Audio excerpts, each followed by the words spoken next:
Ang kasarinlan ng Pilipinas na tinatamasa natin ngayon ay bunga ng mga Pilipinong namunuhan ng buhay, dugo, pawis at talino. Mahalaga ang ginampanang papel ng lalawigan ng Cavite sa ating kasaysayan dahil sa 8 lalawigan na unang nag-aklas laban sa mga Kastila. Ito ang naging sentro ng pag-aaklas. Sa mismong lungsod ng Imus naganap ang unang labanan ng himagsikan sa lalawigan ng Cavite. Minsan na ring nabansagang flag capital ang Imus dahil dito unang iwinaygayway ang bandila ng Pilipinas noong nangyari ang labanan sa Alapan na pinamunuan ni General Emilio Aguinaldo. Ang makasaysayang pangyayari ang nagsilbing disenyo ng sahig ng Imus City Plaza. Pininturahan ang sahig ng Imus City Plaza base sa bandila ng Pilipinas. Makikita dito ang monumento ni General Licerio Topacio, isa sa mga namuno sa labanan sa Imus. Katabi ng monumento ang 2 alkalyera na nariyan mula pa noong 1930s. Napapaligiran ang plaza ng mga bahay na nariyan na noong panahon pa ng mga Kastila.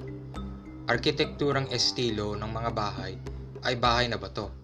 Estilong may impluwensya mula sa mga Kastilang mananakop at mga Tsinong mga ngalakal.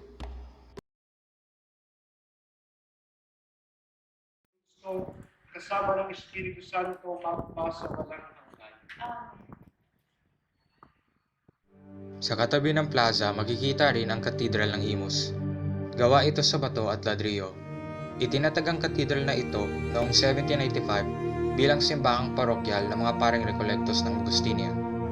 Sa pamumuno ni Father Nicolas Becerra, inilipat mula ito sa Toklong ang katedral sa Balangon, ang kasalukuyang kinatatayuan. Sinimulan ito itayo noong 1823 sa pamamaraang Paul E. Servicios o sa pilitang paggawa. Sa Binakayan naman matatagpuan ang Baldomero Shrine kung saan naninirahan ang pamilya ni General Baldomero Aguinaldo, pinsan ni Emilio Aguinaldo. Isa rin siya sa mga pinuno ng himagsikan. Sa likod ng bahay makikita ang mismong libingan ng pamilya ni Baldomero.